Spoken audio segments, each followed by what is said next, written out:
If you're over 50, you likely feel it. That push to look younger, to sound younger, to stay relevant. But what if you don't want to play that game anymore? That's where I found myself, laid off at 54, and here's what I learned. I'll come back to that layoff in a minute, but first I want to tell you about the comments that I get.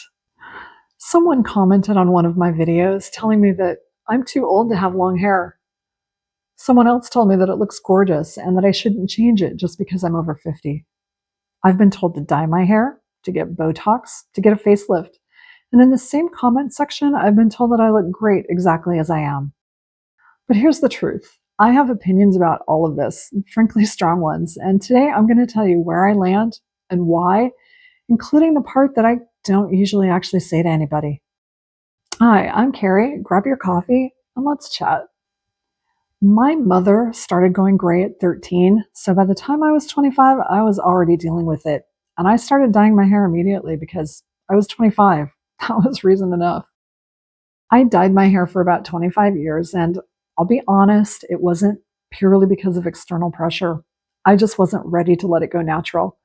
I had an aunt with similar coloring to mine whose gray came in brassy and dingy, and I was frankly afraid that that's what I'd end up with, so I kept dyeing. Then a couple of things happened around the time that I turned 50. I started noticing that there were women in their 20s and 30s who were deliberately dyeing their hair gray, and it was stunning. And I thought, wait a second, if they're chasing gray hair, why am I running from it? And then I started really looking at the women my own age with long, natural gray hair, and I loved it. Something had changed. My husband had been encouraging me to stop dyeing it for quite a while. He actually went completely gray in his 30s, and he just embraced it. And honestly, I adore his hair color. And he said he thought that I would love it on me too. Honestly, I also knew that hair dye is not without risk. With my family history of cancer, my mother, my father, my brother, 3 different cancers between them, I was paying attention to the research, hair dye and bladder cancer specifically, and that mattered to me. So I decided to stop dyeing, and that was about 2.5 years ago. And you know what? It takes forever to grow out, especially at this length.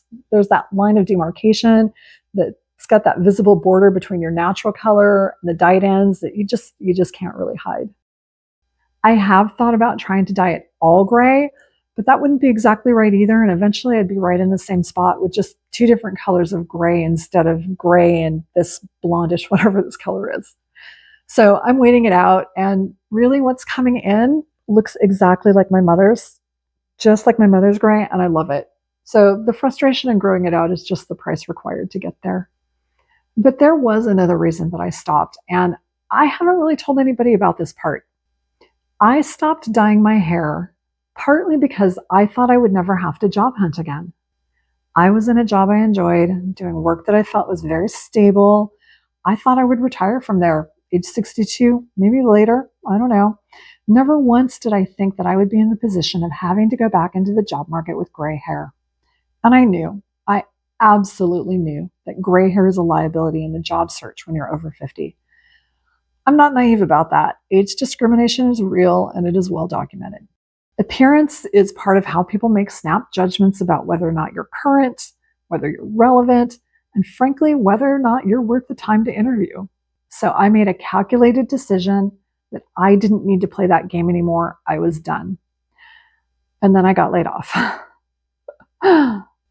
The company I was working for lost some contracts, and the furlough that was supposed to last 6 weeks stretched into months. And then the phone call asking me to send my computer back told me everything I knew before they even said the word layoff. And then suddenly I was exactly where I thought I would never be again, potentially facing a job market at 54 with gray hair growing out and no intention of stopping. Did I think about dyeing it again? Yeah, I did.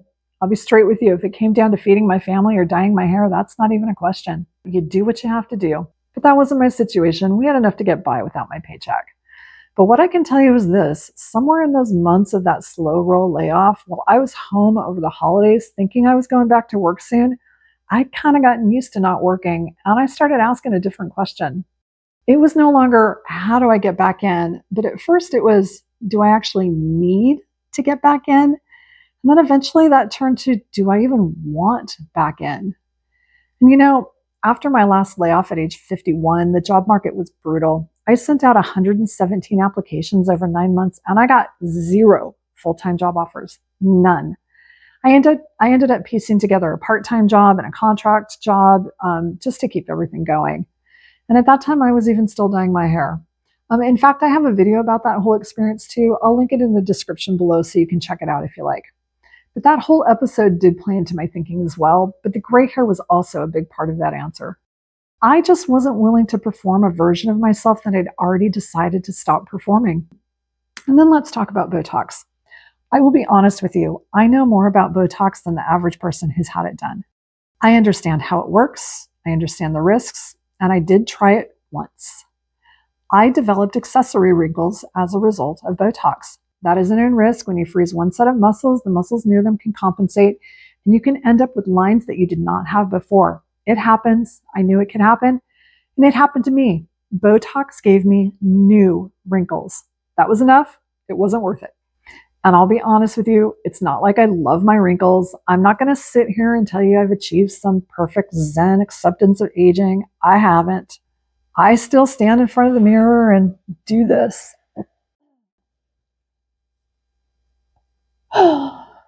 just to see what a facelift might look like. And am I tempted? Yeah, I kind of am sometimes.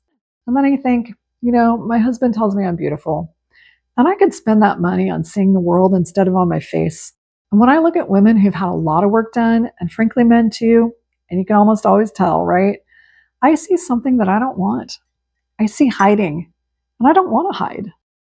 I've also watched people close to me go down that road, procedure after procedure after procedure, chasing something that just keeps moving. And the saddest part isn't even the money or the recovery, it's that the self esteem doesn't follow. You can change everything on the outside, and that insecure and unhappy voice inside doesn't quiet down. Sometimes it just gets louder. And that's not a judgment on anybody who makes different choices. Bodies are yours to do with as you choose. It's just what I've seen up close, and it's really informed just how I think about my own face. Let me talk for a minute about the youth worship problem that we've got here, because I think it goes deeper than vanity.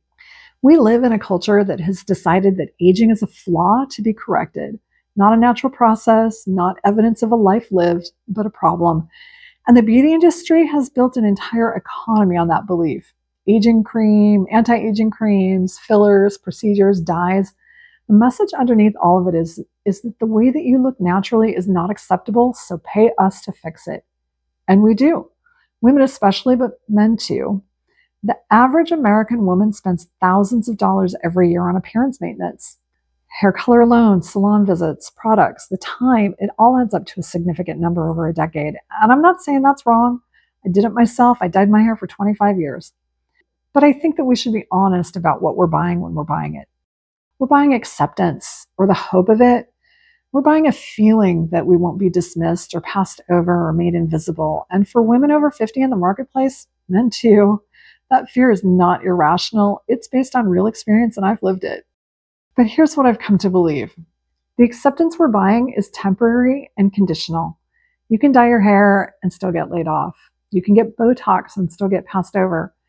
You can do everything right by the culture's standards and still be told through a phone call asking for your computer back that you're done. So at some point, you kind of got to ask, who am I actually doing this for? And is it even working? Youth is not an achievement. Every person who's ever lived started there. It's just where you begin. The idea that we should spend our 50s and our 60s performing our 30s is, well, when you say it out loud, it's kind of absurd. And yet here we are, most of us, participating in it to some degree because the alternative feels like giving up. Well, I don't think it's giving up. I think it might actually be the braver thing to do. So those comments that I get, dye your hair, get Botox, get a facelift, those comments say more about the commenter than they say about me.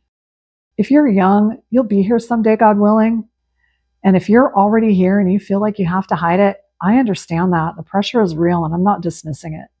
But there is another option. You can just not. You can decide that the people who won't hire you because of your gray hair weren't going to treat you that well anyway. And you can decide that the money you would have spent on procedures could buy experiences instead. And you can decide that that person who loves you thinks you're beautiful as you are, and let that be enough. I got laid off with gray hair growing in and a face that shows 54 years worth of living.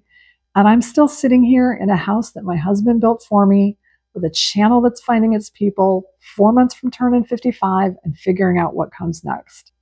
I'm not hiding. And honestly, that feels better than I expected. So I want to hear from you. Have you felt pressure to look younger at work and in life in general? Did you give into it? Do you push back against it? Do you find some middle ground?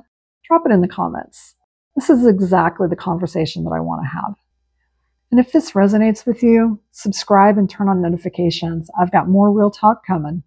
Thanks for being here and take care of yourself out there.